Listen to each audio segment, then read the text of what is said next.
Hello, my name is Tia, also known as Costumed Fiend, because I am both evil and excessively fond of dressing up. Between the fact that my last video was really short and the fact that this is the last day of Pride Month, I decided to do something a little different and focus on 5 different fictional sapphic ships, each from different pieces of media that I enjoy for a variety of reasons. The first ship I wanted to talk about is newer for me compared to the rest. The characters Dom and Mor, short for Dominique and Morgan, are from a webcomic of the same name. Dom is a Chinese Korean model whose sexuality is described as ace that's leaning gray sexual, and Mor is Black American with Jamaican immigrant parents and is a graphic designer described as an introverted chapstick lesbian. The creator of these characters and the webcomic has stated that they have a rather intense backstory, but for now the focus is more slice of life and somewhat episodic. One of the things that I like about this couple is that they both feel like well-rounded characters. It's not impossible to find sapphic sapphic couples where they are both people of color and aren't two-dimensional stereotypes, but it's not always easy either. So I also like that there's the added relatability of Mor having parents from the Caribbean.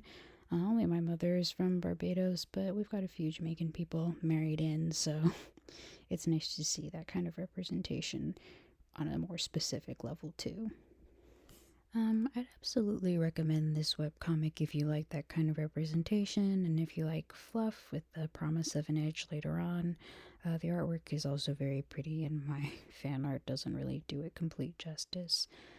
Moving on, the second couple on my list are Max and Anne from Black Sails. Black Sails first aired on the Stars Network, but I believe it's currently on Netflix in the US. It's essentially a prequel to Treasure Island, the books, but it's very much for adults and has multiple queer characters. Full disclosure ahead of time, though, there is some essay specifically involving the character of Max, who is a biracial black woman. I get why that storyline turned some people away, but without spoiling the show, I personally think it's worth it to continue. I mean, I'm only one black person, though, so take that opinion with a grain of salt. But there are other black female characters, too, of importance. But getting back to Max and, of course, Anne, one of the things that's likable about this pairing is the journey they go on together.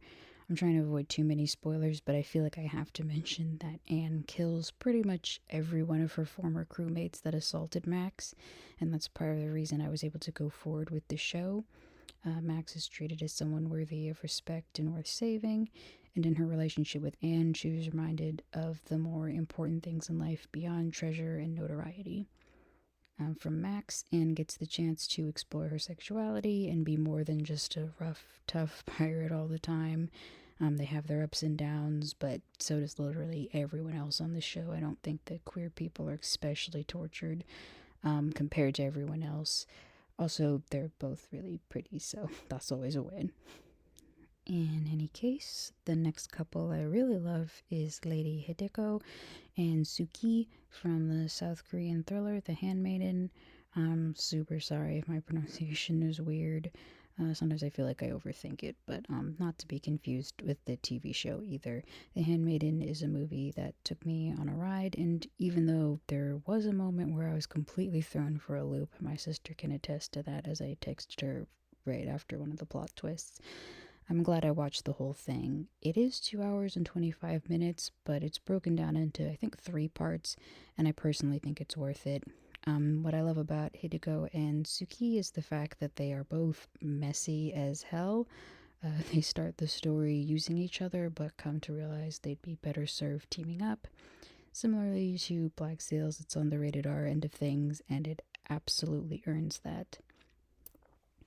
This next pair on my list appear in many different types of media, and they are not all rated the same. The couple in question, Harley Quinn and Poison Ivy, of course. Their various appearances made me wonder how I should draw them, and I ended up going with my own design combined with their outfits from the Batman animated series, which is arguably where this all began. Because while Poison Ivy first appeared in the comics in the 60s, Harley Quinn didn't exist until the cartoon.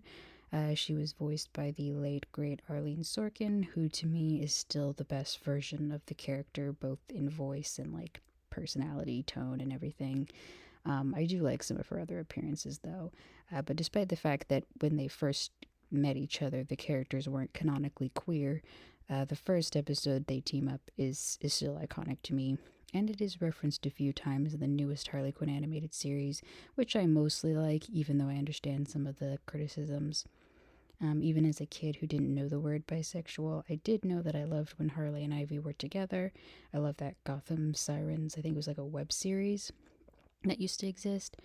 I also love them individually as well.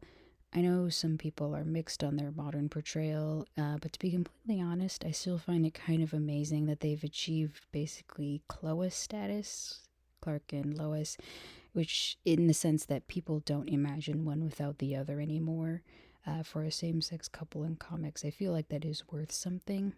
Also, even with my own preferences and how they're portrayed, I'm not really mad at them having a bit of a honeymoon phase now that they're in canon. They are the evil bisexual couple I have always wanted, but never thought I'd actually get. But let's move on now to the final couple on my list, Marceline and Princess Bubblegum. I feel like, as is the case with Harley and Ivy, these two characters often make the list when people are talking about their favorite sapphic couples, but I would argue that it's honestly for a good reason. They are a bit of a slow burn, and the show did hint at them having a past early on, even before Cartoon Network was giving out more queer representation. But yeah, like with all the ships I already mentioned, both Bubblegum and Marceline are great in part because they are very interesting characters all on their own. You've got a candy princess who's also a mad scientist and kind of a dictator, and a vampire queen that was actually half human and half demon before she was even bit by a vampire. For a kid's show, it kind of doesn't get much cooler than that. Also, it just occurred to me that the voice of Marceline, Olivia Olson, also has a Jamaican parent, which is another fun connection to have. But back on topic. Though this morally ambiguous but ultimately big hearted pairing also reminds me that there are some great bisexual characters out there, and it's nice to revel in that amidst the seemingly never ending biphobic discourse both in and out of the community. All in all, there are more sapphic pairs I like than just these five, but I'm not gonna name all of them and I'm not gonna rank these. I would definitely say, though, that they all mean a lot to me for a variety of reasons, some of which I shared here. I like that there's a variety in their individual sexualities and how some of them cover that intersection between sexual orientation and race. As a black person, that does matter to me personally, and I'm glad there are enough black sapphic characters that my list could even include three of them.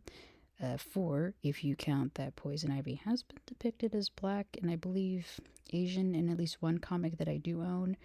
If there's a sapphic pair you like, or you want to share why you like any of the ones I mentioned, feel free to leave a comment. Otherwise, like if you liked, and have a good one.